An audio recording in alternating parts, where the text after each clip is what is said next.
Sound proofing acoustic solution এটা খুবই complicated এবং টেকনিক্যাল একটা বিষয়। এটার সম্পর্কে আসলে বিস্তর আলোচনা করতে গেলে বিশাল লম্বা একটা ভিডিও হবে। আসসালামু আলাইকুম, আশা করি সবাই ভালো আছেন। আজকে আলোচনা করব সাউন্ড প্রুফিং নিয়ে। অ্যাকুস্টিক সলিউশন এবং সাউন্ড প্রুফিং এই দুটা কি একই জিনিস কিনা, এটা নিয়ে আমাদের অনেকের মধ্যে কনফিউশন আছে। অনেকে আমরা এই দুটা জিনিসকে একই জিনিস ভাবি। সাউন্ড প্রুফিং কি, কিভাবে সাউন্ড প্রুফিং করতে হয়, অ্যাকুস্টিক সলিউশন কখন করতে হয় ইত্যাদি নানা বিষয়, সাউন্ড প্রুফিং এবং অ্যাকুস্টিক সলিউশনের বিভিন্ন ম্যাটেরিয়াল কিভাবে এগুলো ব্যবহার করতে হয়, কোন ম্যাটেরিয়ালটা ভালো ইত্যাদি নানা বিষয় নিয়ে আজকের এই ভিডিওতে আলোচনা করব এবং আপনাদের চেষ্টা করব যাতে যারা সাউন্ড প্রুফিং নিয়ে কাজ করতে চান এদেরকে একটা মোটামুটি ধারণা দিতে, যেটা দিয়ে আপনাদের এই জিনিসটা সম্পর্কে যদি কোনো রকম সন্দেহ থাকে এবং কোনো রকম কনফিউশন থাকে এটা যাতে এই ভিডিও দেখে দূর হয়ে যায়। আমি স্থপতি হাসান শাহরিয়ার খান নীলয়, এটা আমার একটা ইউটিউব চ্যানেল। এখানে আমি স্থাপত্য নিয়ে ভিডিও বানাই, মাঝে মধ্যে কিছু ব্যক্তিগত ব্লগও শেয়ার করি। চ্যানেলটা যদি ভালো লাগে অবশ্যই সাবস্ক্রাইব করে পাশে বেল আইকনে প্রেস করে রাখবেন। কথা না বাড়িয়ে ভিডিও শুরু করছি।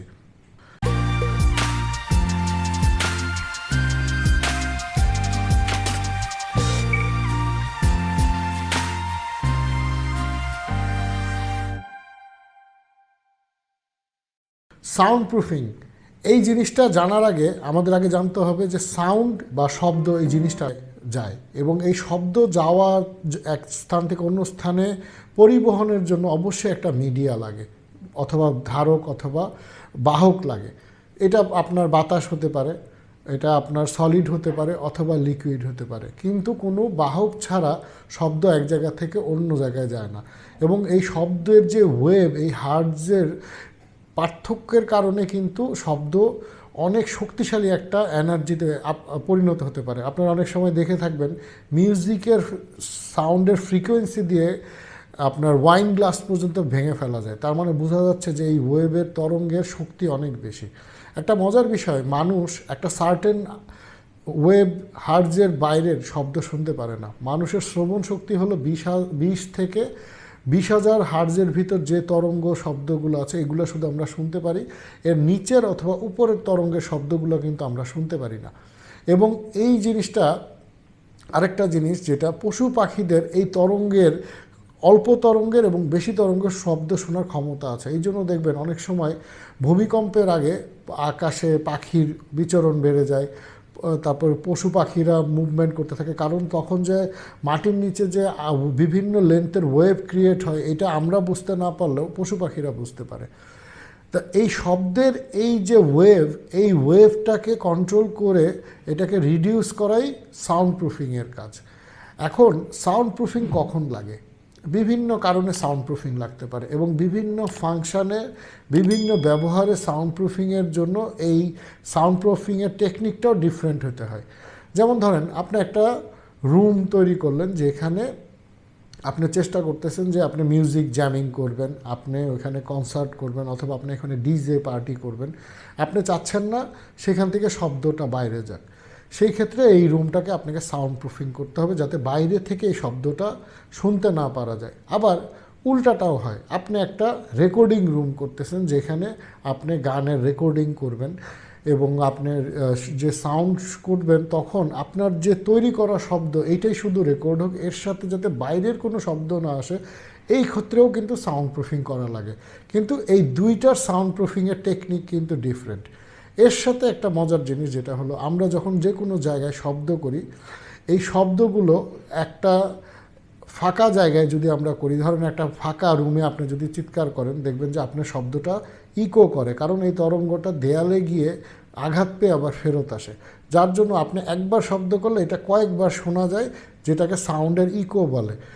আপনারা যদি পাহাড়ে গিয়ে জোরে চিৎকার করেন দেখবেন যে আপনার নামটা কয়েকবার শোনা যাচ্ছে, কারণ কি এটা আপনার এই শব্দের তরঙ্গটা বিভিন্ন জায়গায় গিয়ে প্রতিধ্বনির সৃষ্টি করতেছে।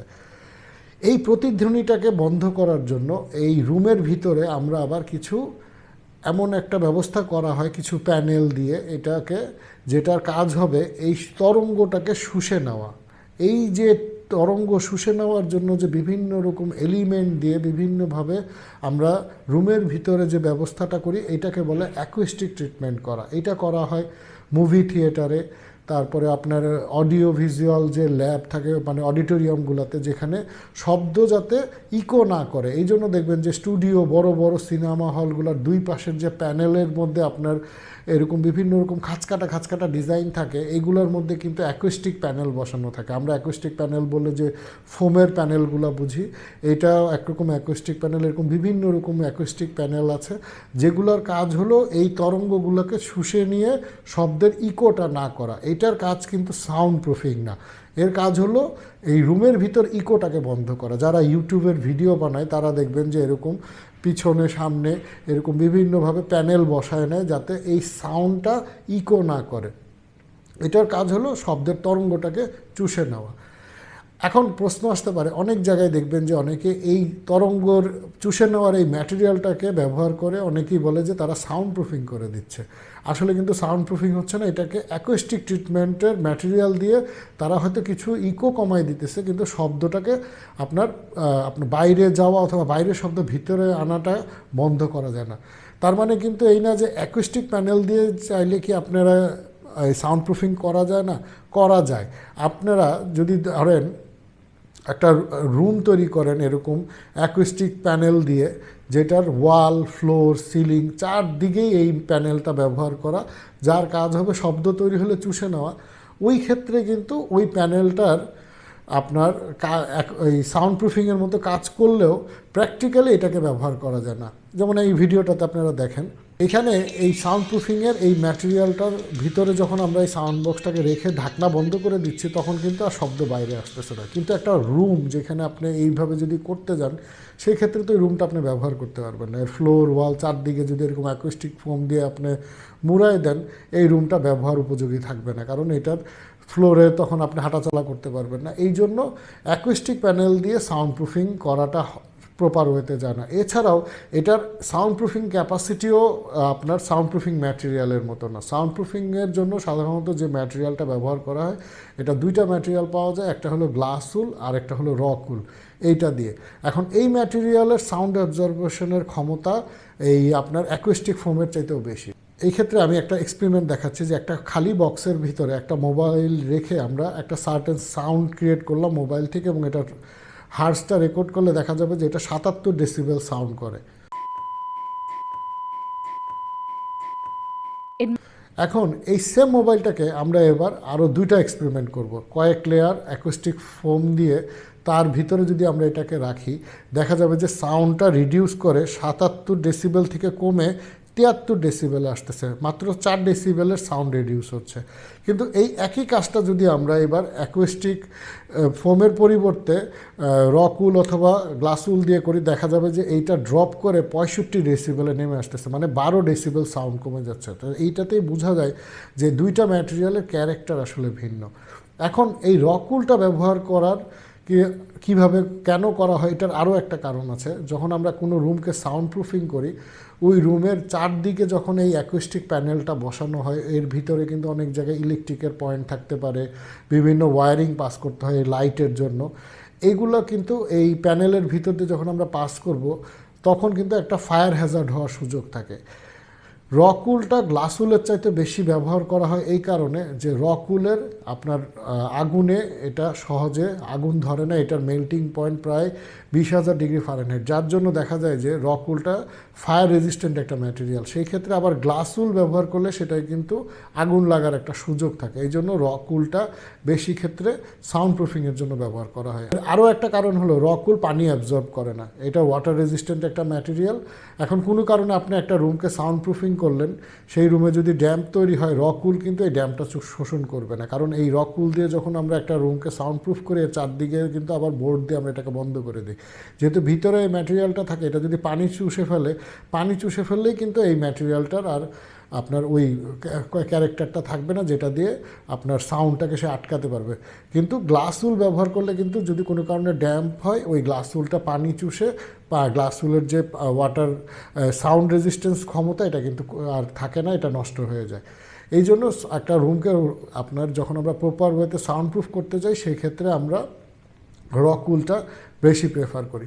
এবং এই রকুল দিয়ে আপনাকে সার্টেন একটা সিস্টেমে ওয়াল ফ্লোর আপনার এখন কী পারপাসে এই রুমটাকে সাউন্ড প্রুফ করতেছেন এটার উপর ব্যবহার বুঝে আপনাকে ওই অনুযায়ী ট্রিটমেন্ট করে এই সাউন্ড প্রুফিংয়ের টেকনিকটা ব্যবহার করতে হবে।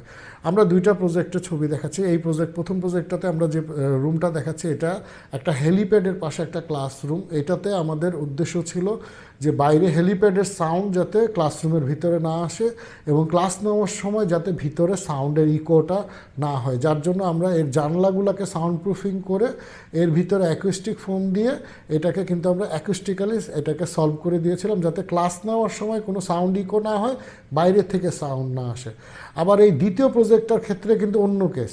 এইখানে দেখা যাচ্ছে যে আমরা এমন একটা রুম তৈরি করেছি যার ভিতরে একটা গ্রুপ এখানে তারা তাদের কনসার্টের প্র্যাকটিস করে।